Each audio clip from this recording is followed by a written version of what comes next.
আর আজকের ভারোত্তোলন প্রতিযোগিতায় প্রথম হয়েছে গুড শেপ জিমের ট্রেনি সৌরভ পাল।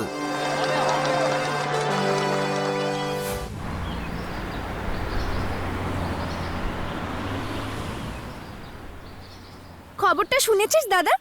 আমাদের পাড় সৌরভ নামের ওই রোগা ছেলেটা নাকি এবারে ওয়েট লিফটিং এ ফার্স্ট হয়েছে। হ্যাঁ সত্যি, কি চেহারা ছিল, কি হয়েছে। সবই স্টেরয়েডের কামাল। আর শুধু সৌরভ কেন, পাড়ার অন্যান্য ছেলেগুলোকে দেখছো না, আগের থেকে কি বাল্ক হয়েছে। ওই গুড শেপ জিমে যারা যায় তারাই কয়েক মাস ওরকম বাল্কি হয়ে যায়। বাজে কথা বলিস না তো ছোটদা ভাই, ওই জিমটা যথেষ্ট ভালো। ওদের যে ট্রেনার রকি, ও নাকি দারুণ ট্রেনার, ওর জন্যই তো জিমটাও তো চলছে। আমি তো ভাবছি নেক্সট মান্থ থেকে আমিও জয়েন করব। খবরদার না, ওই জিমে তুমি একদম ভর্তি হবে না। ওই রকি ছেলেটা মোটেও সুবিধের নয়। কেন গো মনীষ, কোনো খারাপ রেকর্ড আছে নাকি? খারাপ মানে খুবই খারাপ।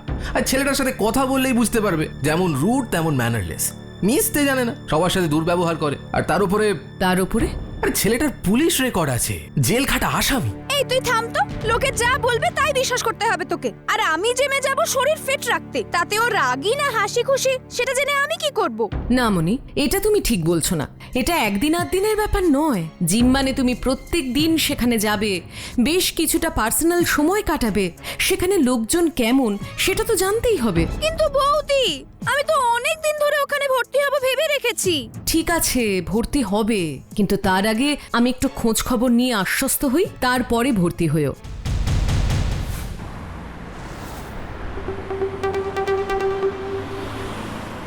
আমার কাছে কিন্তু খুচরো নেই দাদা। এই এই দাঁড়া, এই দাঁড়া, দাঁড়া বলছি, দাঁড়া।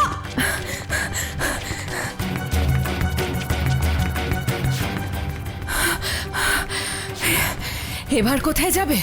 হ্যাঁ টোটন, তুমি এখানে আনলেন কেন দিদি? জেলে দিতে পারতেন, আমার জ্বালা জুড়োতো। এভাবে বলবেন না, অল্প বয়সে একটা ভুল করে ফেলেছে। একটা না দিদি, আগে বাড়িতে শুরু করেছিল, ঘরে একটা টাকা পর্যন্ত রাখতে পারছিলাম না। বাড়িটা শেষ করেছে, এখন তো দেখছি চুরি ছিনতাই করতে বেরিয়েছে। কিন্তু কেন? এত টাকার ওর কিসের দরকার? টোটন তো এমন ছেলে ছিল না। ছিল তো নাই, তোমরা তো জানো কত কষ্ট করে মানুষ করেছি। এখন আমার কপাল দেখো, আগে অন্যের ছেলের দোষ দেখলে ধরতাম, এখন তো আমার নিজের ঘরেই এই কাণ্ড। তাহলে আর পিন্টুকে বলে লাভ কি বলো দেখি? পিন্টু? হ্যাঁ, ওর জিমের বন্ধু। ও তো ওর বাড়িতে টাকা চুরি করতে গিয়ে ধরা পড়েছে। সে কি, ওই পিন্টু কি তোমার কাছে টাকা চেয়েছে? তুমি কি পিন্টুর জন্যই টাকা চুরি করেছো? তাহলে হঠাৎ করে টাকার এত দরকার পড়ছে কেন? বলবে না গো দিদি, বলবে না। আমি কতবার জানতে চেয়েছি, ও কেন পিন্টুও বলেনি, ওর কোনো বন্ধুরাও কিছুতেই বলেনি। মানে ওর আরো বন্ধুদেরও টাকার দরকার পড়ছে নাকি? হ্যাঁ গো, ওর সব কটা জিমের বন্ধুই এমন বখাটে হয়েছে, কি যে বলবো। অদ্ভুত ব্যাপার। ওরা কোন জিমে যায় বলো তো? ওই যে গো, পাশের পাড়ার জিমটা, রকি নামে ছেলেটার ওই জিমটা, কি যেন নাম? Good shape gym? হ্যাঁ হ্যাঁ হ্যাঁ, ওইটাই। জিমের সব বন্ধুদেরই একসাথে টাকার দরকার পড়ছে, খবর নিতে হচ্ছে। হ্যালো তোয়া, তোর গুড শেপ জিমের ট্রেনার রকির ইন্টারভিউ নিতে যাওয়ার কথা আছে না? কবে যাবি? আমিও সাথে যেতে পারি, একটু দরকার আছে। Thank you. আপনি নিজের ছবি তোলা পছন্দ করেন না বলে আমরা ক্যামেরা পার্সন আনিনি, কিন্তু আমি যদি মোবাইলে কয়েকটা ছবি তুলি আপনি কি কিছু মনে করবেন? চিন্তা নেই, আমি আপনার ছবি তুলবো না। আর অদ্ভুত মানুষ তো আপনি। ক্যামেরা আনতে বারণ করেছি মানে আমি চাইনি কোনো ছবি তোলা হোক। এই সামান্য কথাটা আপনাদের মাথায় ঢোকে না? এদিকে জার্নালিস্ট হয়ে বসে আছেন। এই যে জল।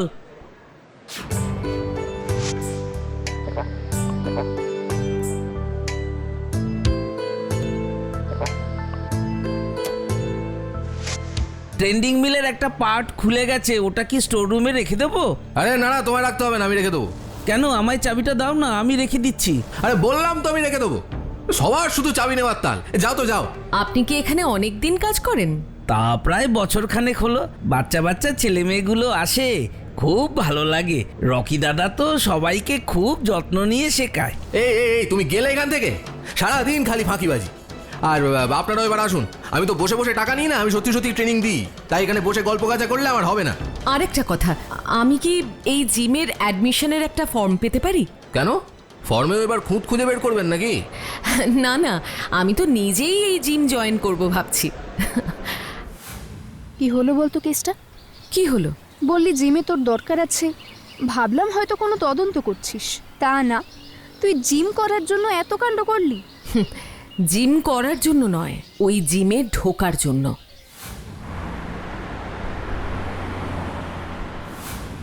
রকিদা, আজ কি শুধু কার্ডিও করলে চলবে? একটু তাড়া ছিল।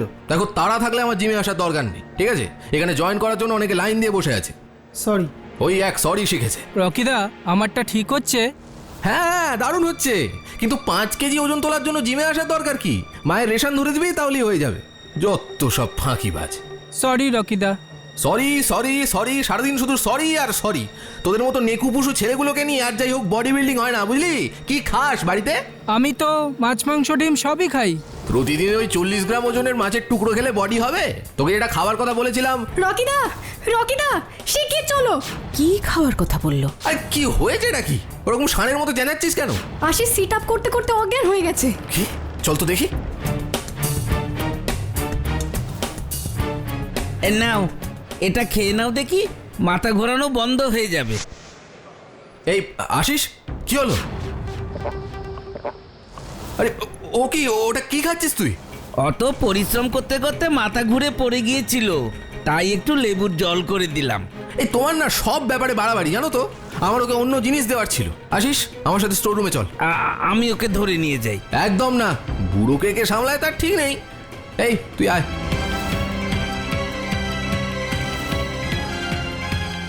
কি ব্যাপার?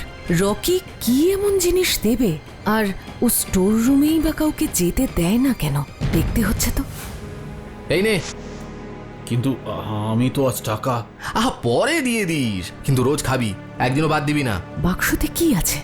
আর রকি সেটার বিনিময়ে টাকাই বা চাইবে কেন? রকিদা, একটু এদিকে দেখে যাও। আসছি। এই যা, এবার বাড়ি যা।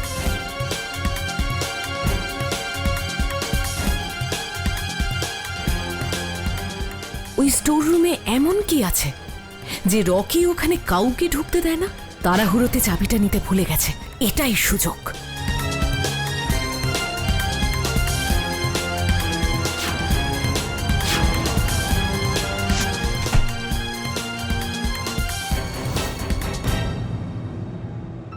এত বাক্স!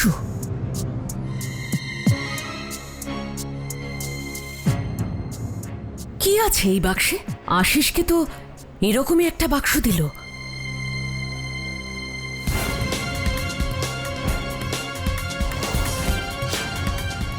Protein powder, steroid. তার মানে তো মনীষ ঠিকই বলেছিল, এই রকি স্টেরয়েড সাপ্লাই করে। আর তার জন্যই হয়তো ছেলেরা টাকা চুরি করছে শরীর তৈরি করার আশায়। আমাকে এগুলোর স্যাম্পল নিয়ে এক্ষুনি এখান থেকে বেরোতে হবে। স্বচ্ছতা, এই প্রফেশনাল হেল্প বলে বলে অনেক কাজ করিয়ে নিচ্ছ, কিন্তু আমার ফিসটা কিন্তু আমি পাচ্ছি না। এবার পাক্কা পেয়ে যাবে অলোকদা। তুমি শুধু এই দুটো স্যাম্পলের কম্পোজিশনটা বলে দাও। নিধুবাবু, রাধাবল্লভী আর পান্তুয়া পাক্কা। ঠিক আছে ঠিক আছে, রিপোর্ট এলে আমি ফোন করে দেব। এখন যাই, অনেক চাপ আছে। কি ভাবছিস বলতো? ভাবছি ওই রকি ছেলেটাকে যদি আজই অ্যারেস্ট করাতে পারতাম ভালো হতো। আরও কত ছোট ছোট ছেলে মেয়ের জীবন নষ্ট করছে কে জানে। দাঁড়া, এত উত্তেজিত হোস না, আগে রিপোর্টটা আসতে দে। রিপোর্ট তো একটা প্রমাণের দলিল। এমনিতে আমি নিশ্চিত ওই প্রোটিন পাউডারেও স্টেরয়েড মেশানো আছে। স্টিল অলোকদার ফোনটা আসা অব্দি ওয়েট কর। তার মানে তুমিও গুড শেপ জিমে জয়েন করতে বারণ করছো? না না, আমি এখনই কিছু এক মিনিট। হ্যাঁ তোয়া, বল। হোয়াট? আর প্রোটিন পাউডারটা? কিন্তু সেটা কি করে সম্ভব? আচ্ছা ঠিক আছে, তুই রাখ, আমি পরে কথা বলছি। কি হয়েছে বৌদি? স্বচ্ছতাদি কি বললো? ল্যাব রিপোর্টটা এসে গেছে মনে। প্রোটিন পাউডারে কোনো ব্যান্ড ইনগ্রেডিয়েন্টস নেই। আর যে স্টেরয়েডটা পেয়েছি সেটা ডক্টর প্রেসক্রাইবড হলে ইল্লিগাল নয়। অনেক স্পোর্টসম্যানই কনজিউম করে। তার মানে রকি কোনো গন্ডগোলের ব্যবসা করছে না, তাই তো? একদম তাই। আরে এটা তো ভালো কথা, তাহলে তুমি এত চিন্তা করছো কেন?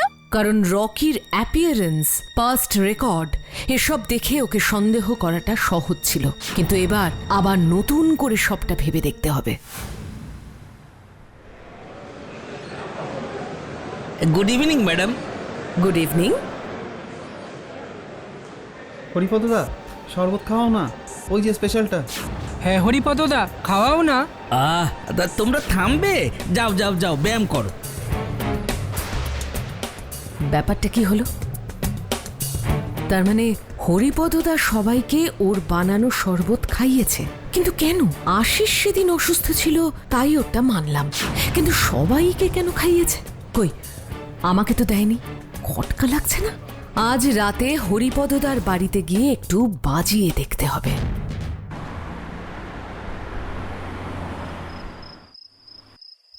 টোটন না? ও এখানে কি করছে দেখি তো। এই টাকা এনেছো? এনেছি, আগে মাল দেখাও।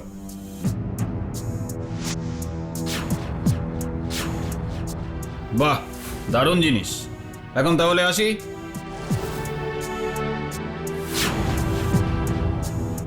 হরিপদদাকে পরে কনফ্রন্ট করব, আগে জানতে হবে টোটনের হাতের জিনিসটা কি। টোটন দাঁড়াও, দাঁড়াও। আজ যদি তুমি পালিয়ে যাওয়ার চেষ্টা করো তাহলে কিন্তু আমি পুলিশে খবর দেব। না না না, পুলিশ ডাকবেন না, আমি এসবের কিছু জানি না, প্লিজ। কিছু না জানলে এটা তোমার হাতে এলো কি করে? আর এটার বদলে তুমি হরিপদদাকে টাকাই বা দিলে কেন টুটন? পুলিশকে কি তুমি সেটা বুঝিয়ে বলতে পারবে? আবার পুলিশে ধরিয়ে দেবেন না প্লিজ, এসব শুনলে আমার মা। প্লিজ। বেশ, তাহলে আমায় সবকিছু খুলে বলো, তারপরে আমি ডিসাইড করব। রকিদা খুব সৎ উদ্দেশ্য নিয়েই জিমটা খুলেছে। জিম চালায় আর তার সাথে প্রোটিন পাউডারের ব্যবসা করে, তবে কারোকে কেনার জন্য জোরাজুরি করে না। ও সব ছাত্রছাত্রীদের ভালোই চায়, কিন্তু হরিপদদাকে দেখে যেন মনে হয় আসলেও সেরকম মানুষ না। জিমে কেউ ঢুকলেই কোনো না কোনো ছুতোয় ও স্পেশাল শরবত খাওয়ায় কয়েকদিন পর পর। কেন, কি থাকে ওই শরবতে? ড্রাগ। 2-3 দিন টানা খাওয়ার পর যখন নেশা হয়ে যায় তখন ওর আসল রূপ বেরায়, তখন ড্রাগ বিক্রি করে। রকি কিছু জানে না? না, রকিদা কিচ্ছু জানে না। হরিপদদা বলেই দিয়েছে রকিদাকে কিছু বললে ও আর আমাদের এগুলো সাপ্লাই করবে না, তাই সেই ভয়ে তোমরা শুধু ওর কাছ থেকে পুরো ব্যাপারটা লুকিয়েই যাওনি, উল্টে এসব কিনে হরিপদদাকে সাহায্য করেছো। তুমি জানো এর জন্য তোমায় জেলে যেতে হতে পারে। আমি নিজেকে সামলাতে পারিনি, প্লিজ প্লিজ আমাকে এর হাত থেকে বাঁচান। আমি জেলে যেতে চাই না, আমি সুস্থভাবে বাঁচতে চাই। ঠিক আছে, একটা উপায়ে তোমার জেলে যাওয়া ঠেকাতে পারি, আর তোমার রিহ্যাবের ব্যবস্থা করতে পারি যদি ওই হরিপদদাকে শাস্তি দিতে তুমি আমায় সাহায্য করো। করব করব, আপনি বলুন আমায় কি করতে হবে, আমি সব কিছু করতে রাজি। তুমি শুধু ওকে ফোন করে বলবে তোমার আরো মাল দরকার। কাল সকাল 10টায় তুমি ওর বাড়িতে মাল আনতে যাবে, ওকে?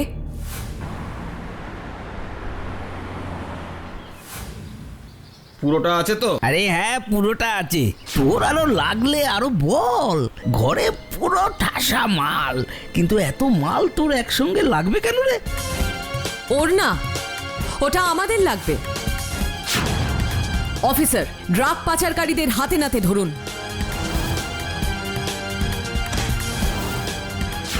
এগুলো সব চক্রান্ত। আমি কিচ্ছু জানি না, আমি কিচ্ছু জানি না। এগুলো সব রকির জিনিস। ছি হরিপদদা, ছি, তুমি আর কত নামবে? জেলে তুমি বলেছিলে তুমি নাকি মিথ্যে ড্রাগ কেসে ফাঁসিয়েছে, তাই আমি তোমায় ভালোভাবে বাঁচার সুযোগ করে দিয়েছিলাম, তার তুমি এই প্রতিদান দিলে? মিথ্যে কথা, রকি মিথ্যে কথা বলছে। এগুলো সব ওর মাল। আর একটাও মিথ্যে কথা না। একটা সময় আমিও রকিকে ভুল বুঝেছিলাম। ওর রুক্ষ ও ইন্ট্রোভার্ট পার্সোনালিটিকে ওর দোষ ঢাকার চেষ্টা ভেবেছিলাম, আর আপনাকে খুব দয়ালু মানুষ ভেবেছিলাম, যে কিনা ছোট ছোট ছেলে মেয়েগুলোকে যত্ন করে শরবত খাওয়ায়। কিন্তু জীবন আমায় আরেকবার শিক্ষা দিয়ে দিল, বইয়ের কভার ফটো দেখে কখনো বইয়ের কন্টেন্ট সম্পর্কে ধারণা করতে নেই, শুধুমাত্র অনুমান দিয়ে মানুষকে জাজ করতে নেই। এই ভুলটা আপনারাও কখনো করবেন না। প্রমাণ ছাড়া কাউকে দোষী ভাববেন না, আর প্রমাণ পেলে কাউকে ছেড়ে দেবেন না। এই যে আমি এসে গেছি, এবার প্লিজ তাড়াতাড়ি অ্যাম্বুলেন্সটা পেশেন্ট এক্সিটের কাছে নিয়ে চলুন। টাকা না পেলে গাড়ির চাকা 1 ইঞ্চিও নড়ে না ম্যাডাম। লাস্ট 3 মাসে যত পেশেন্ট রেফার করা হয়েছে তার মধ্যে 70% কেস রেফার করেছে একজন ডাক্তার। এই আপনি কে বলুন তো? এসব কি বলছো? এখন তো আরো একটা অ্যাম্বুলেন্স এসেছে। ও তো আর জানে না ওই অ্যাম্বুলেন্স মাফিয়ার 70% চলে যায় দ্য গ্রেট জননেতা সুবোধ মাইতির অ্যাকাউন্টে। এখন এসব ফালতু কথা বন্ধ করে ওই মহিলাকে ধর।